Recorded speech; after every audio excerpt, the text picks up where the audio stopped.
Buenos días, mi nombre es Gloria Alessandra González Vela de la Facultad de Filosofía y Letras del Colegio de Educación del grupo G22. El día de hoy les voy a hablar sobre Jan Amos Comenius. Este, Primero que nada vamos a empezar con una pequeña introducción. El principal exponente de la didáctica es Juan Amos Comenius. Él era un teólogo interesado en la metafísica y en la filosofía.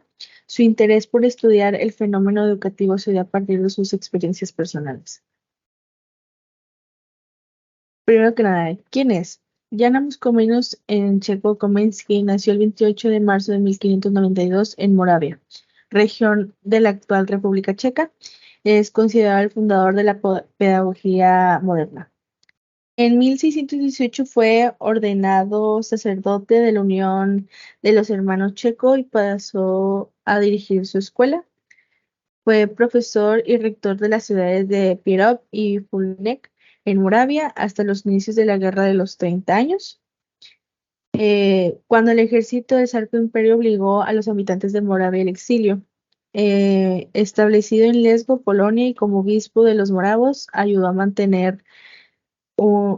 mantener la unidad de sus feligres. En 1638 se le invitó a Suecia para participar en su reforma educativa y después el gobierno inglés también hizo un llamado similar.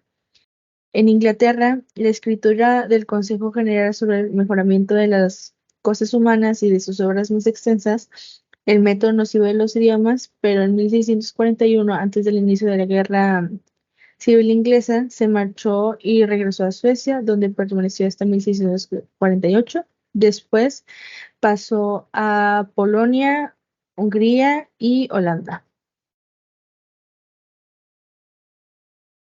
Convenio reconocido por sus contribuciones a las técnicas de enseñanza que, junto con sus principios educativos, aparecen en la Didáctica Magna, que fue más o menos escrita y publicada entre 1626 y 1632, en la que desarrolló las ideas de la enseñanza universal, que llevaría a la reforma de la sociedad en general, resumiendo todo en una frase: enseña todo a todos.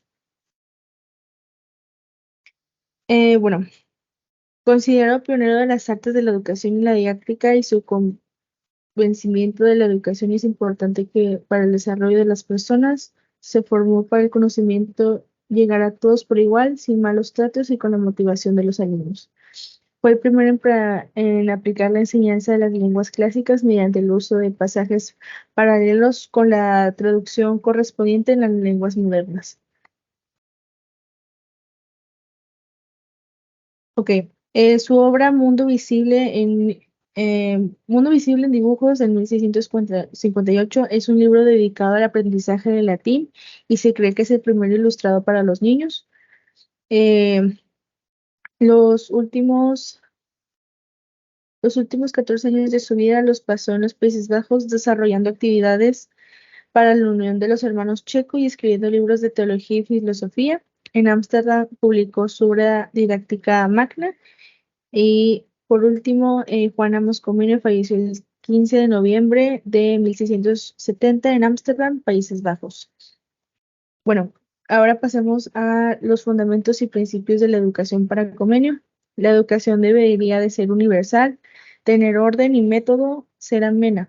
El alumno debería ser el centro de atención. Para Comenio, enseñar se debe a una disposición de tres cosas: tiempo, objeto y método. Aportó ideas educativas basándose en tres métodos: comprender, retener y practicarlo. También para convenio había más o menos como unas 15 o 17 puntos. Entre uno de ellos es actividades eficientes antes que numerosas, conjugar aspectos para poner una sola actividad que cumpla varios propósitos, educar en la tierra juventud, educar en las mañanas. Y en cuestión de recursos materiales, preparación con anterioridad. También tenemos de características y o funciones del docente. Le costó un gran trabajo cambiar los métodos tradicionales basados en el uso de golpes y violencia. Según Comenio, el maestro debía conocer primero las cosas que enseñaba y no avanzar mientras los conocimientos básicos no estén firmes en la mente del alumno. Y la docencia para Comenio era el oficio más noble entre todos. Después tenemos las características y o funciones del alumno. Los jóvenes son seres blandos como la cera, por eso se puede educar mejor sin represión. Todo cuanto el alumno ha de aprender debe escalonarse conforme a los grados de la edad, tal manera que no se proponga nada que no esté en condiciones de recibir. Después, Comenio se preocupa de las diferentes etapas del desarrollo educativo y separa por edades la educación con el fin de colocar los conocimientos en espiral. Hay cuatro: maternal, elemental, latina y académica. La escuela maternal pues sería la comparación a la guardería, que en total llegan hasta los 6 años, y el autor dice que debe enseñar las ciencias. La escuela elemental es el equivalente a la primaria hasta sexto, que llega hasta los 12 años. En la época del autor era obligatorio igual que en la actualidad. En ella se enseñaba la instrucción general y virtudes y se cultivaba la inteligencia, la memoria y la imaginación. Después tenemos la escuela latina o gimnasio. Lleva de los 12 a los 18 años, lo que nosotros estamos en el instituto o en la preparatoria. Sirve para preparar a los alumnos para estudios superiores. Cuando acaban esta escuela, los alumnos realizan un examen para comprobar quiénes son aptos para la academia o para entrar en la academia. Y este examen es muy parecido a la selectividad.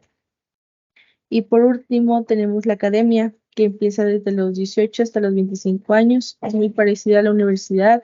Lo único, lo único es que ahora hay carreras que no duran tanto tiempo y gente que no tarda tanto o que tarda más que hasta los 25 en aprobar. El Estado concedía becas como hace ahora y,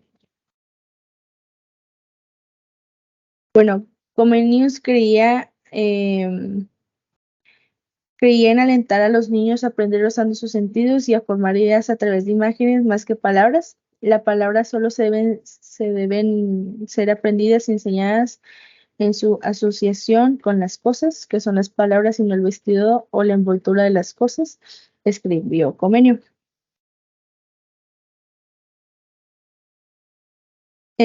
También el Estado decía que los niños se les debe enseñar gradualmente, enlazándolos de manera natural los conceptos elementales con los conceptos más complejos.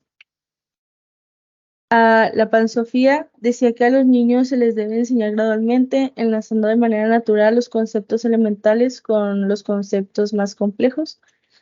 Bueno, como conclusión final o personal, pues como dice que los niños se les debe enseñar gradualmente, lo cual es algo muy importante, y también enlazando de manera natural los conceptos elementales con los conceptos más complejos. O sea, no hay que saturar al niño ni mucho menos estresarlo. También es importante resaltar el sitio que le da al niño en proceso de enseñanza y el aprendizaje, pues ya la escuela de su tiempo se enfatizaba en el maestro como el epicentro del entramado educativo, y además la manera tan abierta y exacerbada como crítico del castigo de la escuela. Este, También Comenio pues maneja de gran manera el término de educación y la relación que tiene con el hombre y Dios sobre el autoconocimiento, además de dar énfasis en el maestro, que es clave para dar una buena enseñanza a los estudiantes, pues donde primero debe tener los conceptos claros y conocer todo lo que le va a enseñar antes de darlo a conocer a los estudiantes, y que pueden enseñar sin necesidad de ser severo, y por el contrario, enseñando valores y haciendo que la educación algo pues ameno para todos. Y ya por último, para el impacto que tiene en la sociedad, lo más sorprendente de Comenius es que radica en haber sentado los fundamentos de la educación para todos los hombres y para todos los pueblos, y al escribir su Didáctica Magna contribuyó a crear una ciencia de la educación y una técnica de la enseñanza como disciplinas autónomas.